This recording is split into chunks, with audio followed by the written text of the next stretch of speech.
Pozdravljeni v oddaji Ad hoc intervju. Danes v studiu gostimo popotnika Chrisa Hma, lahko bi mu rekli tudi pohodnik, saj Chris že od leta 2015 hodi po Evropi. Kot pravi sam, je njegova hoja inspirativna in terapevtska. So Chris, welcome to our studio. I would like you to tell us a bit more about yourself. You came to Europe from the United States of America. When did you get to Europe, and what were you doing before that? Yeah, thank you for having me. It's a nice little spontaneous adventure that I'm here in the studio, and yeah, I am from Philadelphia originally. I grew up there for the first, let's say, 18 years of my life.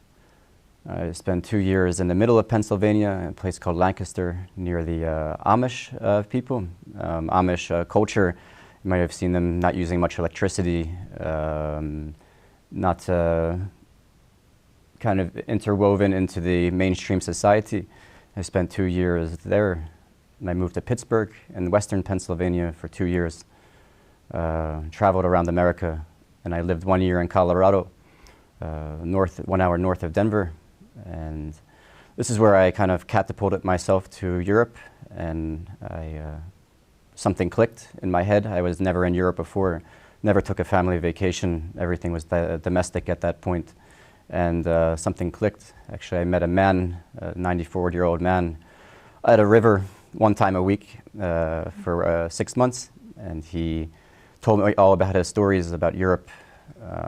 He actually had Alzheimer's, dementia, and he would repeat the same, more or less the same story, because that's what his mind was programmed to do at this point of life. But I took this kind of as this wisdom, knowledge and wisdom. So I said, okay, let's move to Europe, and I didn't know how to get there, but I said, okay, I want to go back to studying. I wanted to study for my master degree. In America, the master's is quite expensive.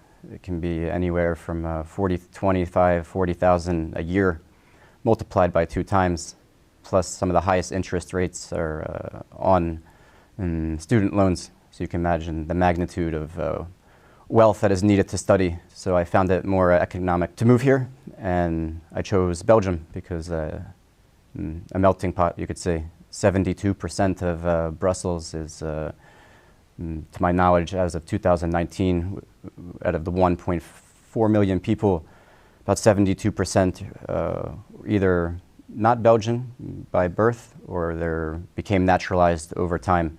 So you can see how the many cultures are weaving their way in and out of each other in everyday society. And I fell in love with the city, and the music, the culture.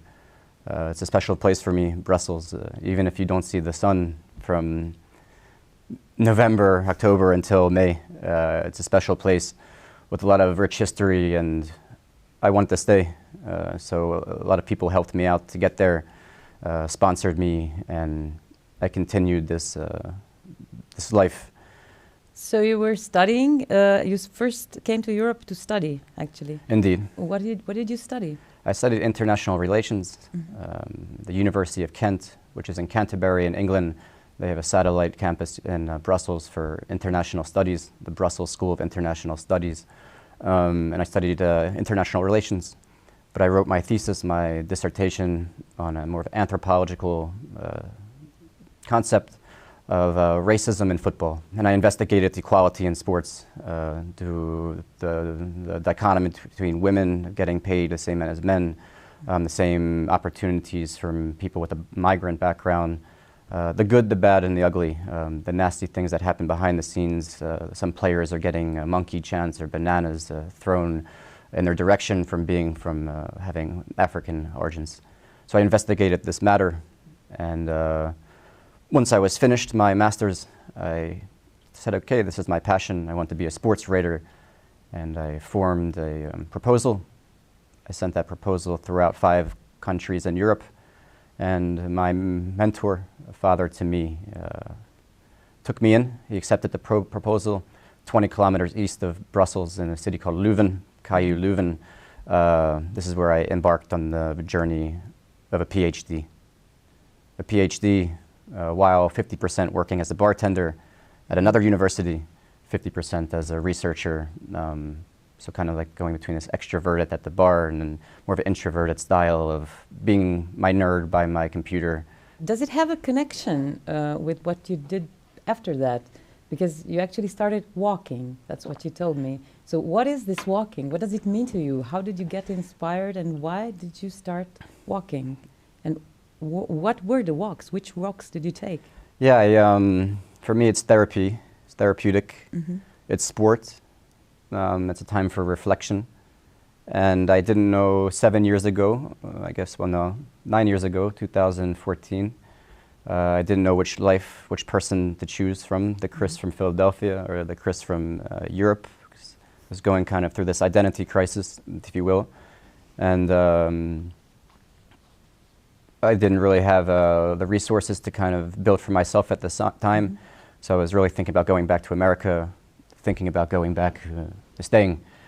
And I went to the south of France for 7 days near the Spanish border. And I just kind of said, based on my knowledge from Colorado, the mountains, this was the first time I saw the mountains. I said, okay, why not? I don't know, everything has been kind of spontaneous for coming to Belgium. It was my intuition to walk, because this is what I did, and it was the first time I walked in Colorado, and I want to extend this lifestyle. So I walked 7 days for 150 kilometers. I realized how good it was for my body. It was a purge, a release. And then it helped me bring clarity to my life of that I indeed wanted to stay in Belgium. Were these walks solitary or did you have company? I go back and forth to expand on what I was saying earlier. First year was 7 days, and I realized how good it was for me. The second year, I walked from the farther eastern part of Spain, Cap de Creus, and walked to Andorra for 17 days. It's called the Trans-Pyrenees. You walk across the whole Pyrenees, 850, well, I stopped in Andorra. The following year I walked 30 days from Andorra to San Sebastian. The whole trail from coast to coast is 850 kilometers, plus and minus 92,000 meters, more or less. And then I would meet people.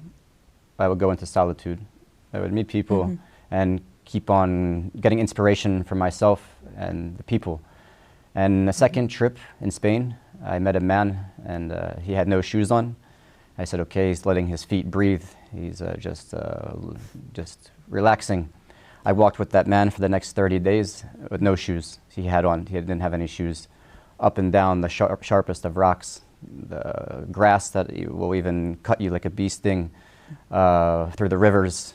So you meet these interesting people and you try to duplicate them in a way. So they give you inspiration to step out of your comfort zone, to face your fears.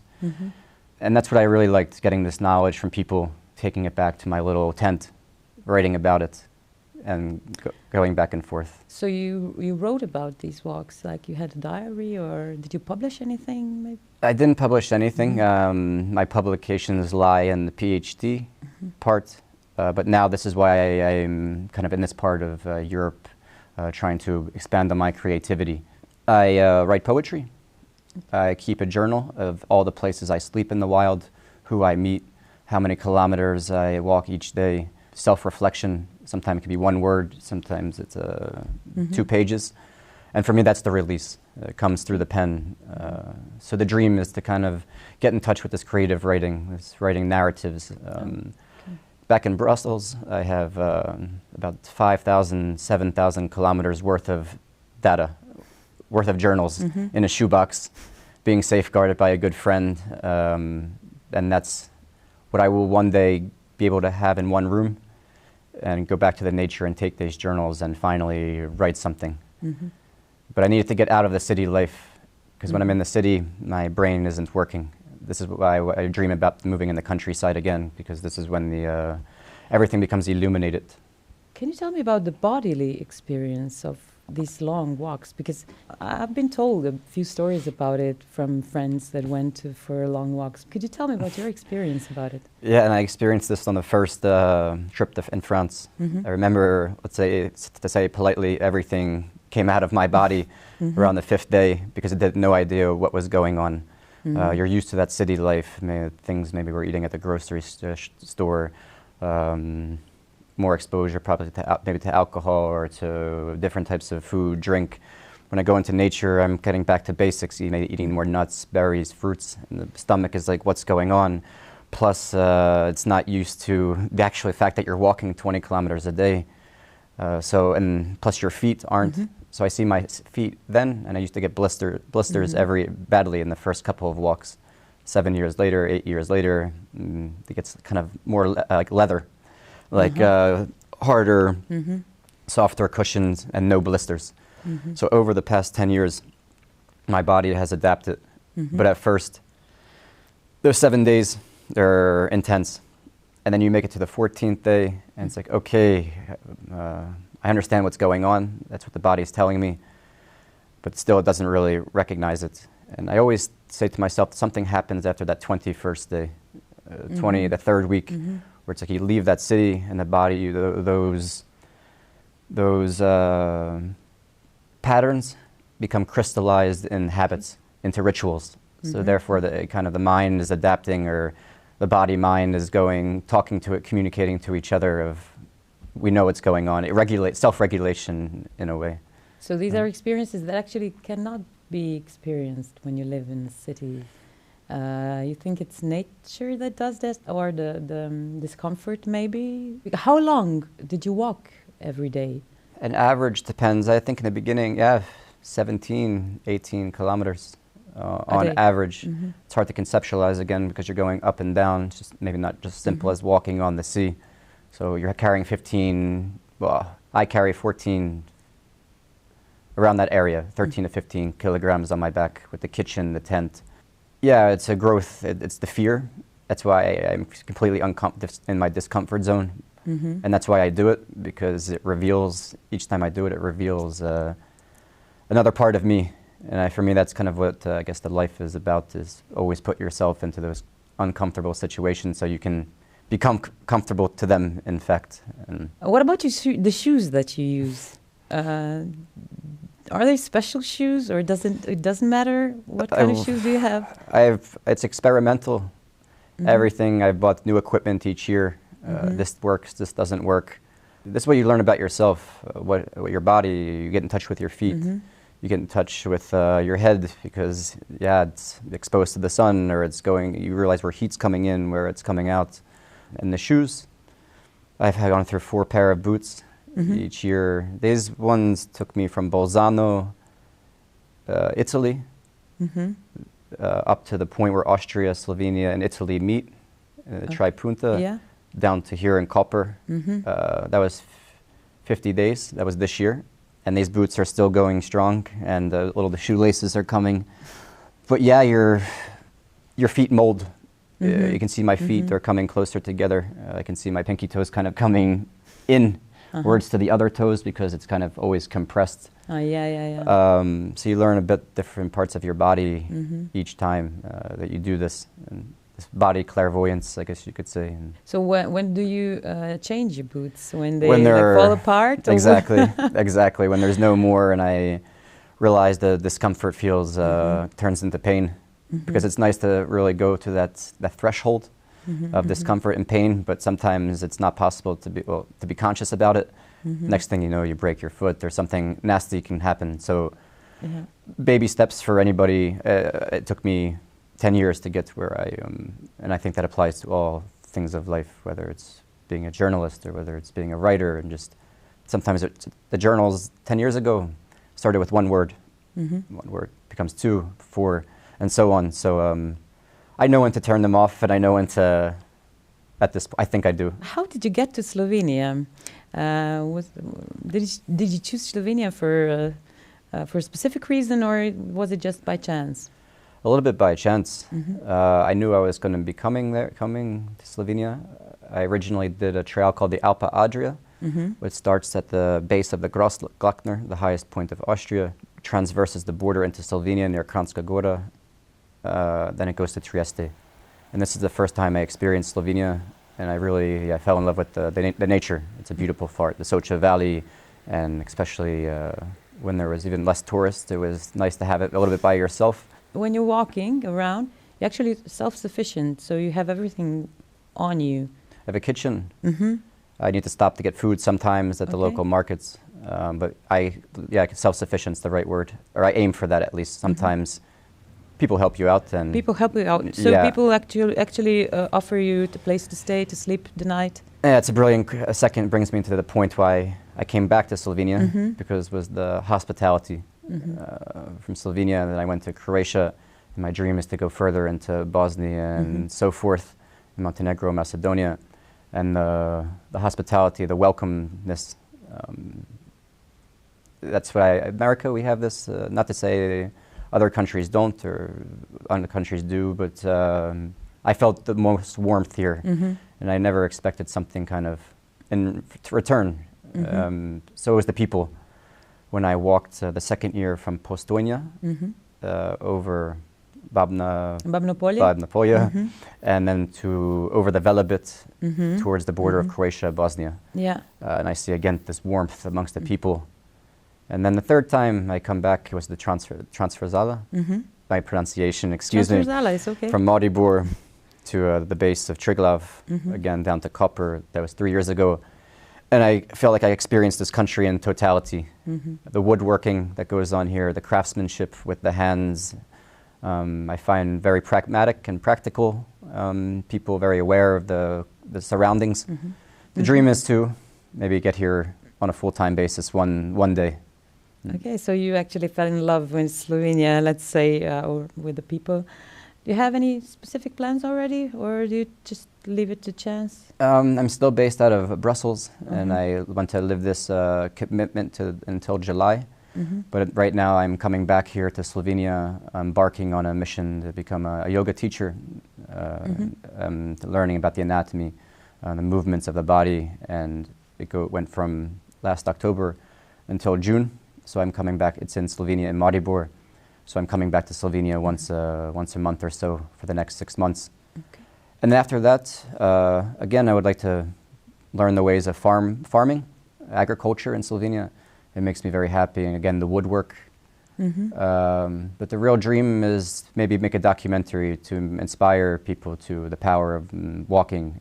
But my dream was to go across Europe. It was originally to go from Brussels to Russia. Unfortunately, the circumstances say no, so I will recalibrate my plans. But maybe I'm thinking from Greece to, let's say, Finland or Sweden, north to south. Gives me more, I think it's more beautiful that way, maybe. And Slovenia is a special place that helped me conceptualize confidence. I didn't know really what this word meant for 33 years, and that's the real reason. I said the nature, the people, and everything, but to see this in the mountains and to stare it down in the face, why wouldn't I come back to a land land, nothing to do with the nation, but the ground below me, that people helped me walk on, and start this next chapter of my life. So this is the plan of kind of experiment with myself, form a new network in Slovenia and Croatia, and hopefully move here in the end of summer or so. So actually now you're getting back to Brussels, you told me before. Indeed. That's the next, let's say, thing that you must do. And afterwards, well, we'll see. Maybe you come back. I mean, you should come back. So you must visit us again and tell us some new stories. Absolutely. I would love to. And I would love to keep sharing this. And thank you for having me. This is the hospitality I was referring to. And I feel like even if I'm in a tent and I'm, I don't want to use the word homeless because I don't, in a way I don't have a home, but I feel like whenever I have a tent, I always have a home no matter where I'm at in this country, and that's a powerful feeling. Philadelphia was once home, Colorado was once home, Brussels is, not once, they still are, they're a part of me. And to have that feeling of home, which so many millions of people desire and don't have access to. It's a special feeling to have that here in Slovenia. Well, thank you very much for coming and for sharing your stories with us and your life story actually. So, and maybe we'll hear again, we'll see you again and you'll tell us more about it. Absolutely. Thank you very much. Thank you.